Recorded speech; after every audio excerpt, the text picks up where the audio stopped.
Moltes gràcies, Yolanda, moltes gràcies, Marc, gràcies, Jordi. Tenim una ultimíssima presentació de The Wolf, una campanya espectacular d'HP per tot el tema de la seguretat de les impressores.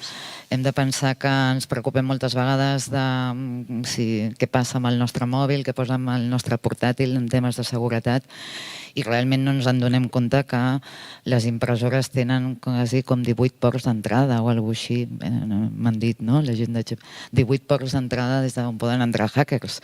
És a dir, que qualsevol cosa que imprimim també ha de tenir els seus sistemes de seguretat. Per això HP ha fet aquesta campanya The Wolf amb Christian Slater, i we have the pleasure of having Adam Weiss here from New York, from the Giant Spoon agency that has done all the creativity for the job, and Vanessa Ribeiro, responsable de HP, de la parte de marketing en toda esta campaña. Muchas gracias. Gracias. Hola. Bueno, haremos la presentación en inglés porque tenemos a Adam. So, well, we're super happy to be here. I know you've been listening to a lot of the presentations. Can you hear well? Because I think it's touching here. So basically, today I'm super excited because for the first time we're going to present the Wolf campaign in Europe with Giant Spoon on stage with me, but also we'll be able to see the films in a movie theater, something that we've never done before. So I think this is going to be, at least for me, super exciting, so I'm very happy. And you know, it's very funny when you have the agency and the client on stage together, right? Because I don't know how many of you here are brand or how many of you here are agency, but there's always this relationship that goes on when you're working with your agency, for the bad and for the good, right? Mostly for the good. But one of the things is that there's always this very healthy conflict. And the first conflict we had when we were presenting for, preparing for here, for Stitches Next, was the first slide. So you can imagine, it started well, right? So it started with the opening slide, because I was a little bit against B2B, because I think what we do at HP is not B2B marketing, we do B2P marketing. And Adam said, no, Vanessa, just keep the B2B, you know, you can voice over and you can explain that to the audience. And that's what I'm going to do. I capture B2B. And I think it's important because a lot of you, I don't know how many of you are familiar with the fact that HP split 2 years ago. We used to be a company called Hewlett-Packard, and more or less 2 years ago, we split into 2 different companies. One company kept Hewlett-Packard, the name, and added Enterprise, and they have a new logo, which is green. That's one company doing big data and so forth. And then the other company, which is the one that did the Wolf and that I work for, is HP. And the name is only HP, and we kept the blue logo that I think a lot of you are familiar with. And with the change, a lot of things happen in marketing at the company. Overall, I think Virginia was here presenting 3D today, and she's an engineer. But for me, from a marketing perspective, a lot of things also changed. And one of them came with our new CMO. So we have a CMO called Antonio Lucio, and he had the big job of creating a vision and a mission for this brand new company. And his vision and mission was that everything we do, it has to have an emotional impact, and it has to talk to people. And that was very cool because, you know, I manage campaigns for print, and talking about the emotional side, but not talking about a box or about a product, was quite a challenge, right, for us. And the new tag of the company also changed. So our new vision mission was to reinvent, and reinvent the way people connect, reinvent the way people work, reinvent the way people share memories. So all of this became big hashtags for all the campaigns that we had to do.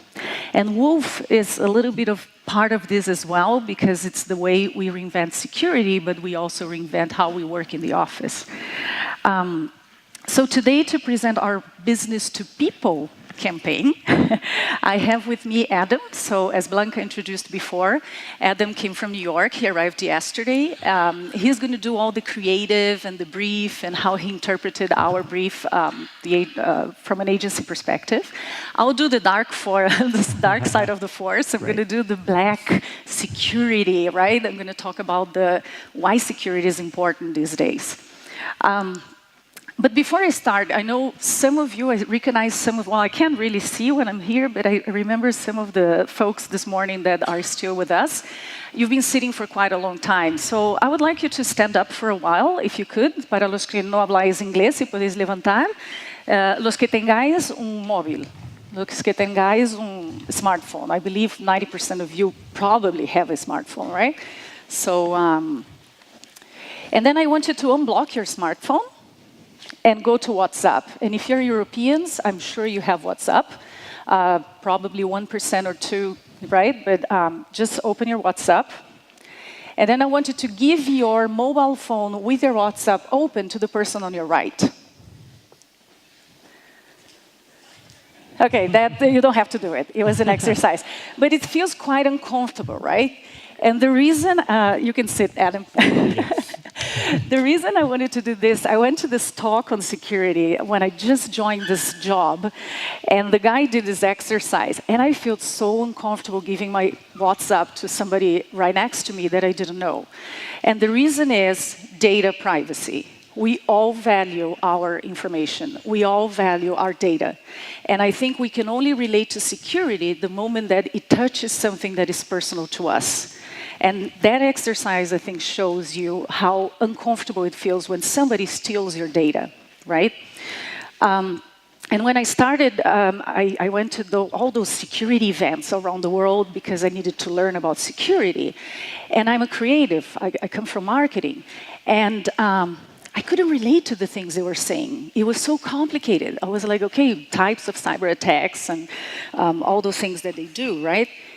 But the moment that I really understood the importance of it was when one of the analysts that was explaining cybersecurity, he showed the graph that you're seeing behind me. And this is a Norse attack map. And you can Google it because you're going to see it's free, it's available. And it's cyber attacks happening right now, the moment I'm talking to you. And in this Norse attack map, you can really see target countries, you can see who's attacking who, you can analyze trends, and you can also see types of attack. Is it like an internal camera in your company? Is it an ATM machine? What are the type of attacks that are happening right now while we speak? And I'm cheating here because it's a video, actually, because I wasn't sure if I have access to the internet.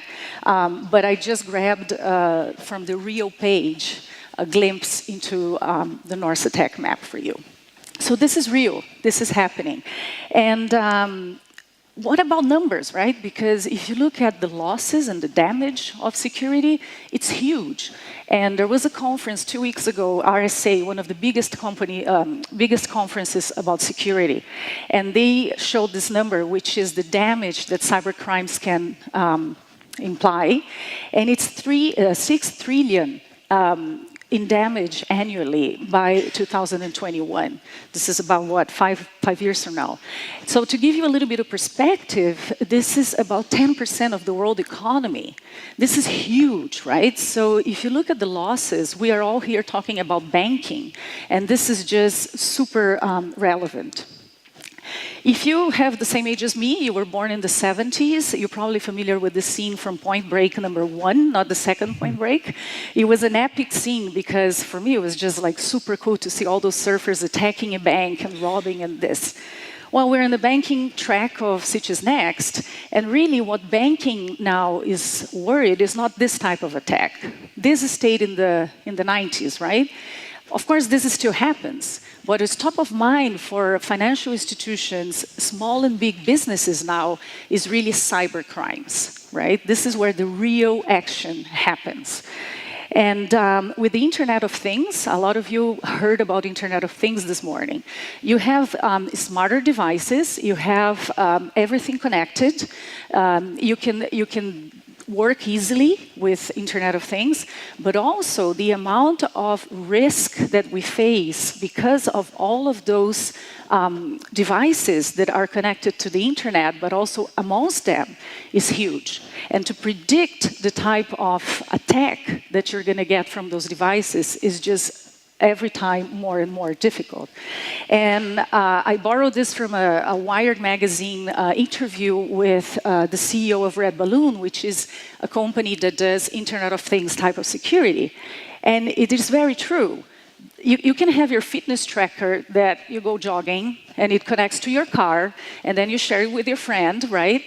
Look how many kilometers I did today. And then you download something. And if you imagine that all of those devices that you have connected to your car or your phone are personal things that you also connect to your work type of technology, it means that if you are not protected, your company or your business is also at risk. And it's very difficult to predict the type of risk that you are facing. So last year I was with Mafia Boy, and I don't know, you're mostly creative here, but Mafia Boy is one of the top 10 hackers of all times. And when he was 15, he hacked eBay, CNN, and so forth from his computer.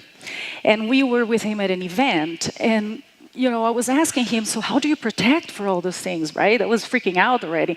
And he said, well, it's very difficult because the mind of a hacker, the way they think is like, if you look at your house, usually you put let's say the password would be your front door. So you think you're covered because you have your good password and the front door is locked. But when you think of the mind of a hacker, they don't think about entering your house through the window or through the door. They think of very unexpected ways, and they come through the pipes. And that expression stayed in my head because I think, yes, how do you really understand how you can protect, right? And one of the devices, one of the Internet of Things, one of the things that you would never probably think about protecting is an office printer. And an office printer, when it was created many years ago, it was created to print or maybe photocopy or make copies for you. Now a printer is just also part of the Internet of Things. And it can connect to the internet, it connects to apps, it can save information, and all of this means that it's an entry point to your company, being this a banking or financial institution or healthcare or so on, all sizes. If you have a small company, if you have a big company, you're at risk, right? So you have to treat that as a device that has to be secured. And in your offices now, if you think about it, does your printer have capabilities of identifying that you are being attacked? Because that's important. Some people get attacked, they don't know until 2 weeks later, right? Or does your printer have capabilities of stopping an attack if it happens to your company or to your small office? And if they detect and they stop the attack, how quickly can your printers recover from the attack? Those are fundamental questions that every business should be asking nowadays. And are you prepared, right? And this is when the wolf came in, because we wanted to create awareness for the fact that printer and security are important. So that's when Giant Spoon comes. So HP came to us and said, we have the world's most secure printers. And the brief to us was, we want increased consideration for those printers among IT decision makers. So IT decision makers are essentially people who buy printers for the office. So think about the office manager in your office. It might be the business owner, or it could be IT professionals. So we asked ourselves two very simple questions, which you probably also have at the beginning of creative projects. The first one was, who really are IT decision makers? Because when we think about B2B marketing, we tend to look at people through a very, very single lens of their job title, and it's only their job title. But we've got to believe that the business owner, the office managers, that they do a lot more than sit around and read about printers and buy printers. They have a life. They go out, they do things, they watch things. So we wanted to make sure we had a very strong understanding of who they are, so we were wrapping our message in a way that's going to reach them effectively. And then second question was, do they care about printer security? Is it something they take seriously? Do they actually understand the implications of what happens if a hacker gets through to your printer? So these are the things that we started to ask ourselves. So first and foremost, we dug straight into the research to kind of figure out this second question, which was, do they care? Turns out not so much. We found an astonishing 98% of office printers are unprotected, which is wild when you think about the millions and millions of dollars that companies spend to create the strongest infrastructure of a network so that no one can get in. But as Vanessa mentioned, it's the office printer. It's the thing that sits there in the corner that they completely ignore and is the easiest way for a hacker to get in. This is the pipe that they get in. So knowing this, it told us very early on when it came to the message that we couldn't come to IT decision makers and say, guess what, we have great news. HP makes the world's most secure printers, because clearly it's not a priority. They don't care. So one, when it came to objective and the message that we want to tell, we figured out, okay, we can't come to them with a solution because they don't know that there's a problem. So we created what became the Wolf, which we'll show soon, to uncover and make them aware that you guys have an existing threat in your office that you're completely overlooking. Once we create awareness of that problem, then we can come with the solution. So the other question is, so who are we talking about? How do we make this the most effective message possible and understand our audience? So looking at the IT decision makers, we found out that 68% of IT decision makers are millennials, which this goes against kind of what we think of like the stereotypical IT person who might sit behind a help desk. Because in reality, it's a growing field, young people are flocking to it, and they're making huge decisions within that company. So knowing this, we started to think about like, okay, like how do we message them? How do we get through to them? And figured out pretty early on, okay, it's not gonna be about product features or white papers or master classes. So what we did is we looked at entertainment because that's where they were looking. At the time in television in the US, it was being taken over by hackers. So in 2013 was House of Cards, where there was a prominent hacker played. In 2014, Halt and Catch Fire, which is all about the rise of personal computers, started and was very successful. And then finally in 2015 was Mr. Robot, which has met much critical acclaim and fan acclaim. So this was a popular show at the time that we started developing The Wolf. And in Mr. Robot, it's a group of hacktivists, this group of hackers that have come together and have set their sights on a financial company and are set on taking it down. So we felt very much like, okay, we have the message and we know how we want to wrap it. We want to start taking our cues from Hollywood, from entertainment. So this kicked off a 6-month development process, and we wanted to bring all of the right people to the table to educate and to entertain.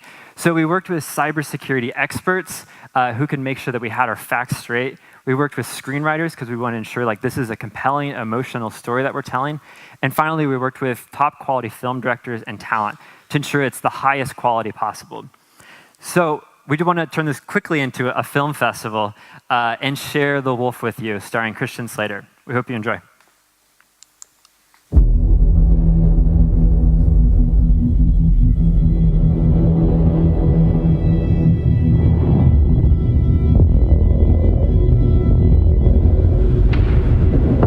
Sheep never realize there's a wolf around until it's too late. And they do exactly what the wolf expects them to do. They run into each other, they fall down, they become dinner. Time to eat. They've got no idea I use my phone to hack the OS on that printer over there. And why would they? Not one printer in this place has built-in malware protection.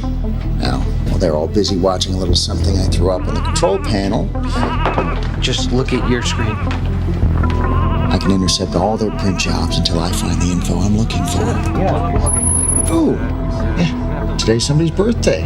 Perfect. The really good stuff is upstairs. The kind of stuff that could destroy any future this grand financial institution could hope to have.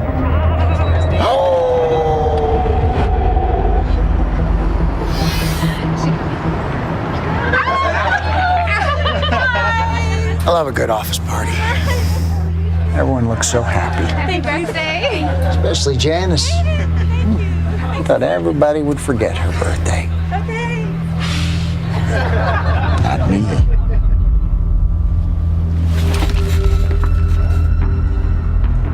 Look, Janice, just got an email. What's that? A gift certificate from your favorite spa to honor the big day? How thoughtful. Now all you gotta do is print it. Oh, come on, Janice. It's legit. You just gotta print it out. Come on. We all know you love a good foot rub. That's it.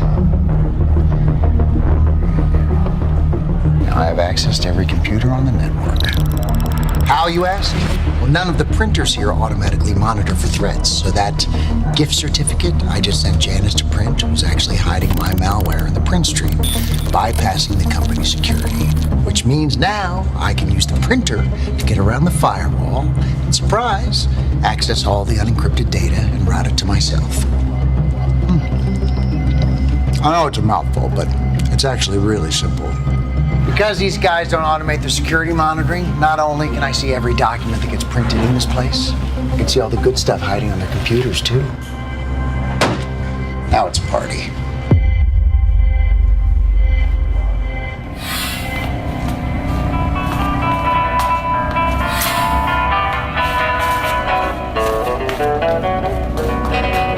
Tomorrow's a big day for this place.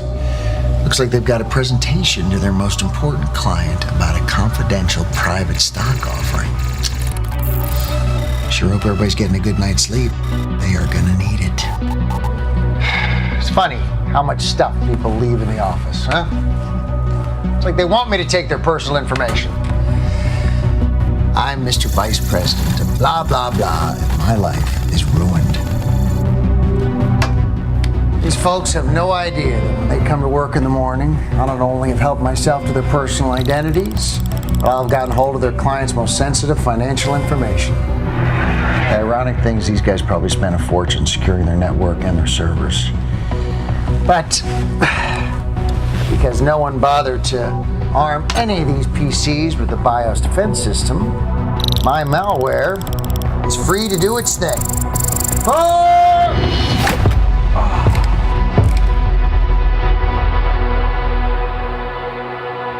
Now that's what I call a metaphor.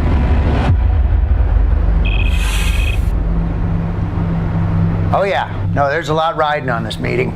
You might even say the future of both companies. I had some huge elaborate plan to worm my way into the video conference, but it turns out I didn't have to. See this dude over my shoulder here? Guy who looks like he's about to wet his pants? Well, he was so nervous, he forgot to pick up the key part of the presentation right off the printer. So now, it's just sitting here, waiting for anybody with an axe to grind to pick it up and share it with someone like me. Because this bad boy doesn't have user authentication. It's easy for print jobs like these to go unclaimed. Bingo. First, I got control of their printers. Then, I got control of their network. Then, I got control of their data. And now, this. All the juicy details of a major acquisition. You can see where they wanted to keep it quiet. Along with everything else I've stolen from this place. These guys are in for a really bad day. Truth is, I don't really have anything against them. And they seem like perfectly nice people. But that's beside the point. Why am I exposing one of the financial world's most important secrets? Because I can.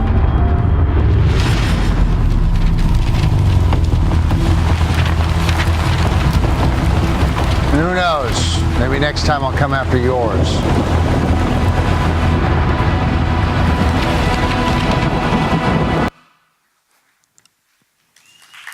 Thank you. Thank you. So this was the first film from HP Studios, and HP Studios is HP's initiative to create a higher quality of content that tells emotional stories that are important to HP. So this was a film, so we treated it like a film, creating the film itself, trailers, teasers, the movie posters, and then events as well. We also wanted to get a film talent cast and production unit together. So we worked with Lance Accord, film director, who's worked on films such as Being John Malkovich and Lost in Translations to create The Wolf for us. And it was edited by Kirk Baxter, a fantastic editor who's worked on Gone Girl, The Girl with the Dragon Tattoo, and House of Cards. And then finally, Christian Slater, who has had success in film and in TV across generations. But most recently, he's very popular among our IT community for his role in Mr. Robot. So kind of what you see in The Wolf is Christian Slater, or The Wolf, being able to move around, though he's not physically there present in the office, he's virtually, because we wanted to make clear that he can essentially go and do whatever he wants to do, extract information, and it's all through the printers. So just to kind of break down like the creativity process that happened here, like yes, we brought in some of the best people in entertainment, but we also wanted to pair them with the experts, so cybersecurity experts, because we knew that if something was off, the IT community would call us out on. If it was a single line of code that if you froze it and looked at the frame and it wasn't the right line of code, we knew what we were going to hear about it. So we wanted to ensure that it was absolutely authentic. So in this, Christian starts at the bottom floor in the mailroom and starts to systematically work his way to the top. And I won't go through all of these, but all of these are based on actual hacks that have taken place in our world, in real life, that we wanted to make sure we tied into the film in an authentic way, but still cinematic. So things like a video playing on the display of the printer. We heard over and over again from IT decision makers that the biggest vulnerability for their company are its employees. Employees like to click links and they like to print coupons, and that causes a lot of issues. So I think as we're developing, this was like the really great process that took place of like, how do you bring something that's entertaining, tell an emotional story, but also ensure that it's being authentic and it's true to the community. And when you do this, we saw great business objectives that were met and huge business results. One of the most astounding stats for us is that it had an 87% completion rate, which is really stands out when it comes to a video created by a brand. And then among our IT decision makers, 79% said they were much more likely to upgrade after seeing this.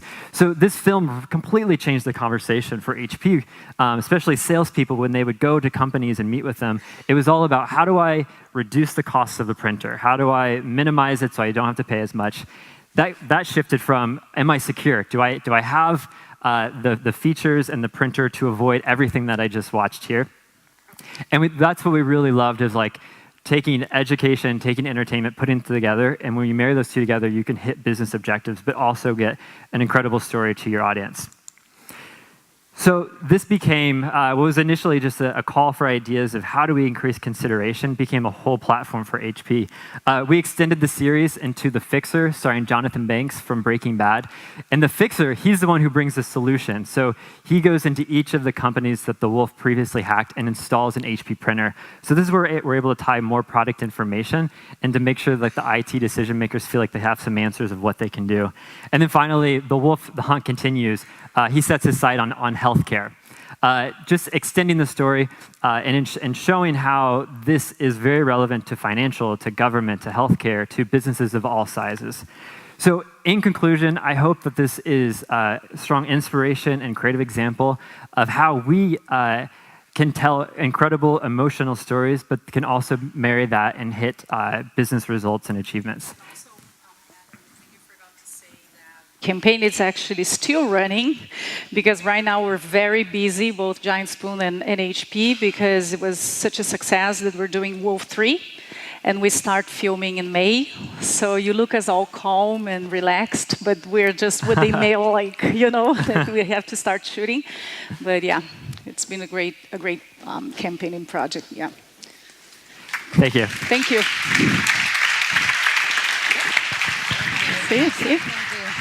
Oh, thank you, Vanessa and Adam. Yes, don't forget your phone, please.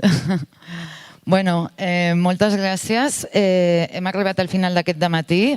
Gràcies per aguantar tota aquesta estona, ha sigut realment intens. Ara fem un petit break per l'hora de dinar, tornarem a les 4:15.